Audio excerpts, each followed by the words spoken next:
Hello friend. आज की video में हम how to start your business का लास्ट पार्ट को कवर करने वाले हैं, जो कि है मैनेजमेंट। मैनेजमेंट भी एक बहुत ही इंपॉर्टेंट पार्ट है, क्योंकि मैनेजमेंट अगर आपका सही से नहीं होगा तो आप पूरे बिजनेस को अच्छी तरीके से हैंडल नहीं कर पाओगे। ठीक है, तो मैनेजमेंट को अच्छी तरीके से समझना होगा। ऐसे तो ये टॉपिक बहुत ही बड़ा है, ठीक है, बट इसमें से कुछ इंपॉर्टेंट टर्म्स है जो कि मैंने निकाल के आपको आपके सामने रिप्रेजेंट किया है, जो कि स्मॉल बिजनेस के लिए इनफ है। उतना अगर आपको नॉलेज होगा तो आप अपना एक स्टार्टअप बिजनेस के लिए आप बिजनेस को आप स्टार्ट कर सकते हो। ठीक है, तो चलिए स्टार्ट करते हैं। नमस्कार दोस्तों, हमारा नाम दीपक राज है और आप देख रहे हैं अपना ये business YouTube channel service spark. तो आज का टॉपिक है मैनेजमेंट। मैनेजमेंट के बारे में हम लोग जानते हैं कि इसमें क्या क्या चीज़ें हैं जो कि हमें ज़्यादा इंपॉर्टेंट है, जिसको हमें डेफिनेटली उसको ध्यान में रखना ही होगा। ठीक है, तो इसमें फर्स्ट जो टॉपिक होता है वो होता है प्रोडक्शन। क्योंकि आप जब भी कोई भी चीज़ बना रहे हो तो उसमें आपको प्रोडक्शन को ध्यान में रखना होता है कि आप जो माल ला रहे हो उस माल में कितना प्रोडक्ट रेडी हो रहा है। ठीक है, और वो कितना रेडी होने के बाद उसमें वो आप उसको कितना सेल कर पा रहे हो। ठीक है, तो वो सब चीज़ें आपको प्रोडक्शन के अंदर में होता है कि जो आप रॉ मटेरियल लेके आ रहे हो। क्योंकि होता क्या है कि जब स्टार्टिंग में जब अपना बिजनेस स्टार्ट करते हो, ठीक है, जस्ट लाइक जैसे एक मान के लो आपने बेडशीट का बिजनेस स्टार्ट किया। ठीक है, आपने सोच लिया कि 100 मीटर में मेरा 10 बेडशीट रेडी हो जाएगा, बट जब आप एक्चुअल में थान लेके आते हो 100 मीटर का, उसके बाद जब 10 बेडशीट रेडी होने का टाइम आता है तो पता लगता है कि नहीं, ये तो 10 नहीं, कुछ कम ही हुआ, या फिर 10 होने के बाद कुछ एक्स्ट्रा निकल गया उससे। ठीक है, तो वो चीज़ होती है कि एक्चुअल जो प्रोडक्शन होता है वो आप जब माल बनाना शुरू करते हो, उसको आप रेडी करना, प्रोडक्ट को रेडी करना शुरू करते हो, तब जाके आपको एक एक्चुअल डाटा मिलता है। ठीक है, तो वो एक ज़रूरी है, उस चीज़ को आपको मैनेज करना ज़रूरी है कि हाँ, वो क्या चीज़ें बन रही है, क्या नहीं बन रही है। क्योंकि होता क्या है, कभी-कभी रॉ मटेरियल खराब भी आ जाता है। ठीक है, अब जैसे 10 मिनट का थान आपने 100 मीटर का थान आपने मंगाया, उसमें से हो सकता है 1 मीटर आपका खराब निकल जाए। तो वो चीज़ आपको अगर आप उस चीज़ को मैनेज नहीं कर रहे हो तो आप उस चीज़ को वहाँ पर बाद में जब आप बैलेंस शीट बनाओगे कि हाँ, मेरा इतना में तो इतना माल रेडी होना चाहिए था, बट वहाँ पर आपको मिसमैच होगा, फिर वहाँ पे एक बहुत बड़ा प्रॉब्लम क्रिएट होता है। तो ये एक इम्पॉर्टेंट है कि आप अपना प्रोडक्शन पे ध्यान रखो। जो आप मटेरियल लेके आ रहे हो उसमें एक्चुअल कितना रेडी हो रहा है माल, कितना नहीं हो रहा है, उस ये नॉलेज आपको होना चाहिए। और इस चीज़ को आप एक बैलेंस शीट बना के आपको रखना भी चाहिए कि हाँ, मैंने इस बार इतना माल लेके आया और उसमें हमारा इतना माल रेडी हुआ, और उसमें ये भी मेंशन कीजिए कि हमारा कितने दिन में ये माल सेल हो गया। तभी आप आगे का प्लानिंग रेडी कर सकते हो। वरना होगा क्या कि आपने ये तो सेल कर लिया, अब आगे का फिर से आप लेके आ रहे हो। स्टार्टिंग में हो सकता है आपका, जैसे मैंने आपको बताया कि 1 महीने में हो सकता है 1000 पीस भी सेल हो या ना हो, बट बाद में एक ऐसा टाइम भी आएगा जो इस दिन में हो सकता है 1 दिन में आपका 10,000 पीस भी सेल हो जाए। तो उस टाइम आप ये तो नहीं कि आप वो लेके आओगे, उतना ही माल लेके आओगे, उस टाइम आपको माल ज़्यादा लेके आना होगा। वो आपको जो ग्राफ है वो ग्राफ ऐसे ही बनेगा। जब आप इस चीज़ का बैलेंस शीट बनाओगे तभी जाके आपको पता लगेगा कि हमारा डे टू डे हमारा जो सेल है वो बढ़ रहा है या फिर घट रहा है। ठीक है, ये चीज़ आपको वहाँ पर देखना होगा, वो प्रोडक्शन के अंदर में। उसके बाद आता है टाइम मैनेजमेंट। टाइम मैनेजमेंट बहुत ज़्यादा इंपॉर्टेंट है, क्योंकि स्टार्टिंग में लोग इस चीज़ को बैलेंस को नहीं, अभी बड़ी-बड़ी कंपनियाँ तो वो अपने टाइम को बैलेंस करके चलते हैं कि हाँ, ऐसे-ऐसे हमें काम करना है और इतना माल रेडी करना है इस टाइम के अंदर में। ठीक है, बट स्टार्टिंग फेज में क्या होता है कि लोग लोग टाइम मैनेजमेंट में बस वो माल लाते हैं, बोलते हैं बस रेडी करो, बनाओ, माल बनाओ। अब कितना माल बन रहा है, कितना एक माल को बनाने में कितना टाइम लग रहा है, और लेबर कितना टाइम, क्योंकि लेबर जो होता है वो टाइम टाइम से ही काम कर रहे हैं, वो पीस पे काम नहीं कर रहे हैं।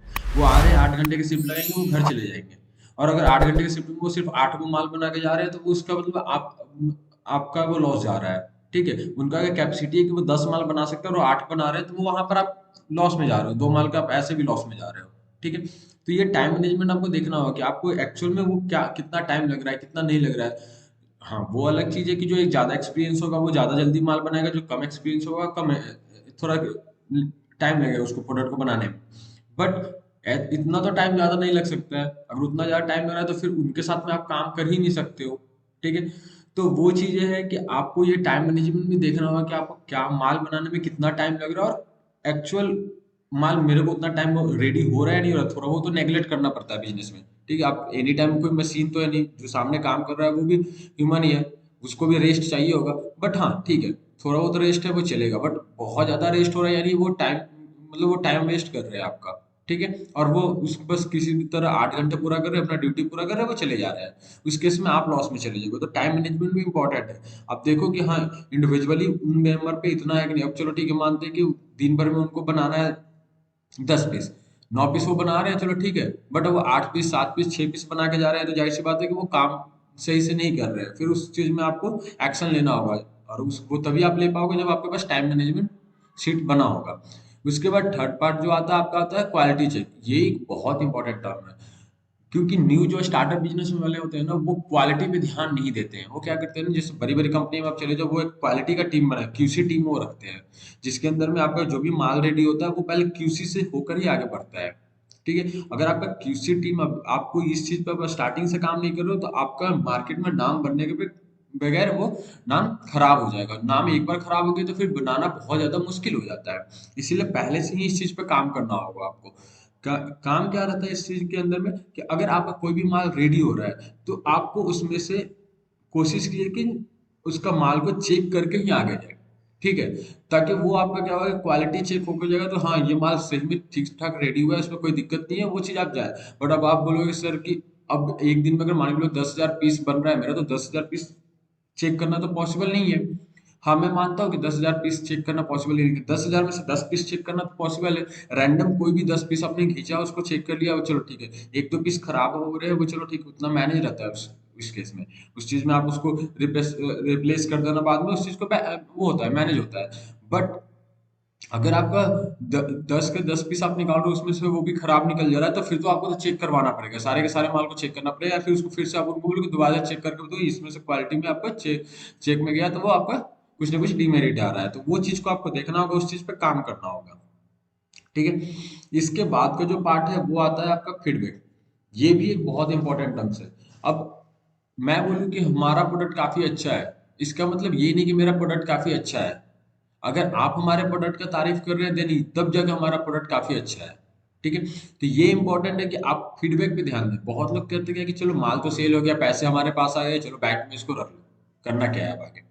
ठीक है, लेकिन नहीं, अगर आप फीडबैक पे ध्यान दे रहे हैं, अगर कुछ गलतियां आ रही है उस चीज से आप सीख रहे हो और उसको सही कर रहे हो, तभी जाके आप फ्यूचर में एक बड़ा बिजनेसमैन बन सकते हो। अब ये है कि अगर आपने कोई गलती किया, अगर मैं बताऊं अच्छा ठीक है वो कोई दिक्कत नहीं है, गलती था अगला बार सुधार लेंगे, लेकिन नेक्स्ट टाइम फिर से वही गलती हो रहा है, तो इसका मतलब आप उसकी गलती को सुनते रहे हो। बहुत लोग तो सुनते भी नहीं है। ठीक है, अगर कुछ लोग सुन भी रहे हैं तो उसको अप्लाई नहीं कर रहे, उसको सही करने की कोशिश नहीं कर रहे, इसका मतलब आप बार बार सेम गलती करोगे तो वो कस्टमर बेस आपका खराब होगा। ठीक है, सबसे बेस्ट मार्केटिंग जो होता है ना, वो माउथ टू माउथ होता है, यानी रेफरेंस जिसको बोलते हैं। ठीक है, आपने कोई प्रोडक्ट लिया, आपको कोई प्रोडक्ट अच्छा लगा, आपने अपने फ्रेंड को बताया, उसने किसी और को बताया, उसने किसी और को बताया, ये काफी बड़ा चैन होता है। तो अगर आपका प्रोडक्ट खराब होगा तो वो चैन उल्टा भी वर्क कर जाता है, यानी आपका निगेटिव इम्पैक्ट भी काफी अच्छा मार्केट में फैला देता है वो। तो उसके बाद आपका ब्रांड आएगा तो नहीं नहीं इसका ब्रांड तो यूज ही मत करो, ये काफी वर्स्ट प्रोडक्ट बनाता है। ठीक है, तो ये चीज है कि आपको फीडबैक पे ध्यान देना होगा कि हाँ, अगर कोई बायर बोल रहा है कि नहीं आपका, अगर कोई क्लोथिंग है तो सर आपका स्टिचिंग सही नहीं रहता, आप स्टिचिंग पे थोड़ा ध्यान दीजिए। ठीक है, स्टिचिंग पे ध्यान देंगे हम उस चीज को। क्वालिटी सही नहीं है तो क्वालिटी को देखेंगे कि हाँ इस प्राइस बेस में अगर हम इससे और अच्छा क्वालिटी ला सकते हैं तो उसको और अच्छा करने की कोशिश करेंगे। ठीक है, तो वो चीजों पे ध्यान देना होगा, आपको फीडबैक लेना है, कस्टमर से कोशिश करना है फीडबैक लेना। अब आप बोलोगे सर कस्टमर से कैसे फीडबैक लें, वन बाय वन हम फीडबैक लेना पॉसिबल नहीं है। बट आप वेंडर से ले सकते हैं, डिस्ट्रीब्यूटर से ले सकते हैं, उनके पास फीडबैक आता है सामने से।